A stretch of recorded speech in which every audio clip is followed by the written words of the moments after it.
ओम नमः शिवाय। नमस्कार दोस्तों, स्वागत है आप सभी का आपके अपने YouTube चैनल खुशहाल ज़िंदगी में।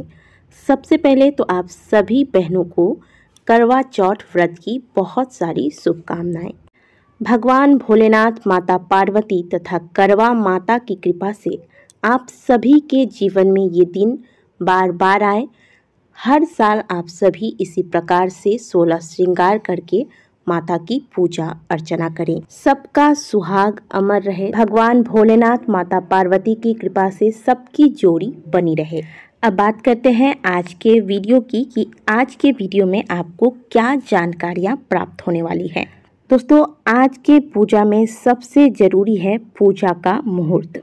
दोस्तों, पूजा पाठ तो हम प्रत्येक दिन ही करते हैं, लेकिन जब हम किसी विशेष अवसर पर विशेष विधि से कोई विशेष पूजा करते हैं तो उसमें मुहूर्त का बहुत अधिक महत्व रहता है। तो पूजा का मुहूर्त आप जानेंगे, चंद्रोदय का समय आप जानेंगे, साथ ही आप जानेंगे कि जब आप अपने पायल, बिछिया या फिर चूड़ियाँ बदलते हैं, खास करके ऐसे अवसरों पर होता ही है। वट सावित्री का पूजा हो गया या फिर तीज हो गया, हरतालिका तीज, हरियाली तीज या फिर करवा चौथ का व्रत हो गया, ऐसे अवसरों पर हम अपनी पायल, बिछिया बदलते हैं। जितना जिसका सामर्थ्य होता है, अपने सामर्थ्य के अनुसार सुहाग की वस्तुएं लाते हैं और उन्हें हम धारण करते हैं आज के दिन। तो पूरे दिन में एक ऐसा समय होता है जिस समय में हमें कोई भी नए वस्त्र या नए आभूषण धारण नहीं करने चाहिए। और उससे भी बड़ी चीज़ कि हमें अपने हाथों को कभी भी पूरा खाली करके नई चूड़ियाँ नहीं धारण करनी चाहिए। विशेष करके पैरों के बिछुए नहीं बदलने चाहिए। इसलिए नहीं बदलने चाहिए क्योंकि ये चीज़ें हमारे सौभाग्य को प्रदर्शित करती हैं और इन चीज़ों के साथ हमें भूल कर भी खिलवाड़ नहीं करने चाहिए। और जब सुहाग का इतना बड़ा पर्व आप कर रही हैं, माता से आशीर्वाद ले रही हैं, माता से अखंड सौभाग्य का आशीर्वाद लेने के लिए इतना कठिन व्रत धारण कर रही हैं, तो ऐसे में इन चीजों पर तो आपको ध्यान देना ही देना चाहिए। तो चलिए पहले देख लेते हैं कि इस बार करवा चौथ पूजन का शुभ मुहूर्त क्या होगा। दोस्तों, प्रत्येक वर्ष करवा चौथ का त्योहार कार्तिक मास के कृष्ण पक्ष की चतुर्थी तिथि को मनाया जाता है। इस बार यह त्योहार 13 अक्टूबर दिन गुरुवार को मनाया जा रहा है।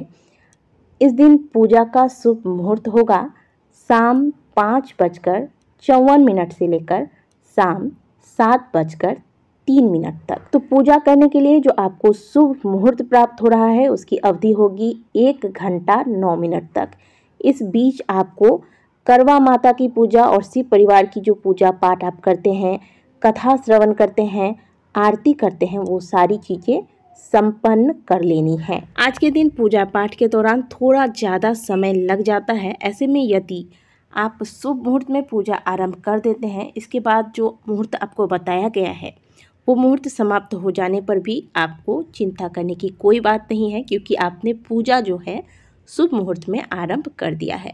तो जो मुहूर्त आपको बताया गया है, इस मुहूर्त में पूजा को कम से कम आरंभ अवश्य कर लें। फिर भले ही पूजा समाप्त करने में आपको थोड़ा समय लग जाए, इसमें चिंता की कोई बात नहीं है। और जो आज मैंने आपको अशुभ समय या अशुभ काल के बारे में बताया वो राहु काल कहलाता है और ये प्रतिदिन ही आता है। आप प्रतिदिन अगर इस काल का ध्यान रख के कोई कार्य करते हैं तो अच्छी बात है, लेकिन अगर आप प्रतिदिन इसका ध्यान नहीं भी रख पाते हैं तो कोई विशेष दिन पर जब आप कोई विशेष मनोकामना के साथ कोई विशेष अनुष्ठान कर रहे हैं तो ऐसे में आपको राहु काल का ध्यान अवश्य रखना चाहिए।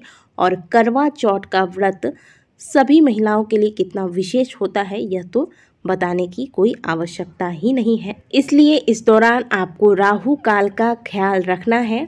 और साल 2022 में करवा चौथ वाले दिन राहु काल दोपहर 1:49 से दोपहर 3:06 तक रहेगा।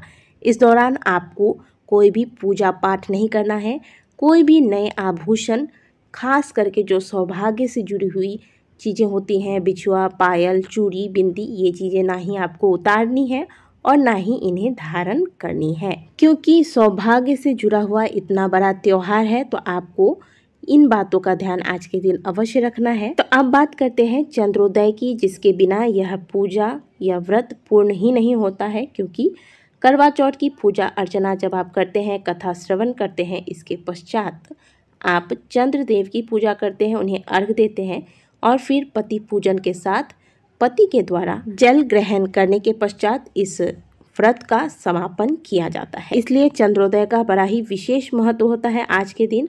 और जैसा कि आपको हमने पहले भी बताया, आपको स्वयं पता होगा कि अलग अलग शहरों के हिसाब से चंद्रोदय का समय अलग अलग होता है, कुछ मिनटों का फेरबदल हो जाता है। तो मैं आपको एक सामान्य सा चंद्रोदय का समय आज का बता देती हूँ, जो कि होगा आज शाम 8:10 पर। अब मैं आपको कुछ शहरों के चंद्रोदय का समय बता देती हूँ। हालांकि हर शहर में अलग अलग चंद्रोदय का समय होगा, कुछ मिनटों का फेरबदल होगा। तो आप ये समय नोट करके रख लीजिए कि आपके शहर में चंद्रोदय कितने बजे हो रहा है। सबसे पहले बात करते हैं भोपाल की। आज भोपाल में रात 8:21 पर चंद्रोदय हो जाएगा। इंदौर में रात 8:27 पर, ग्वालियर में 8:11 पर तथा सतना में रात 8:09 पर तथा रीवा में रात 8:10 पर चंद्रोदय हो जाएगा।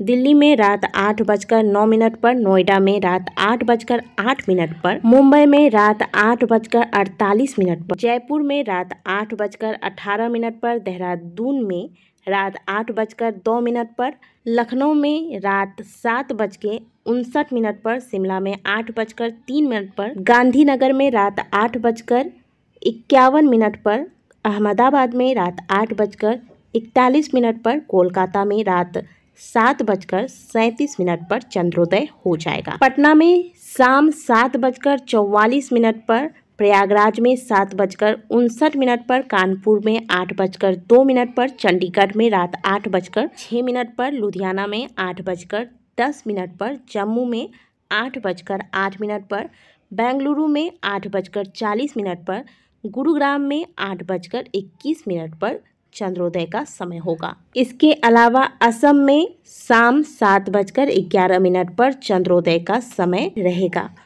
तो दोस्तों, अपने अपने शहर के अनुसार आप चंद्रोदय के समय का इंतजार करें और चंद्रोदय के बाद अपने व्रत को पूर्ण करें।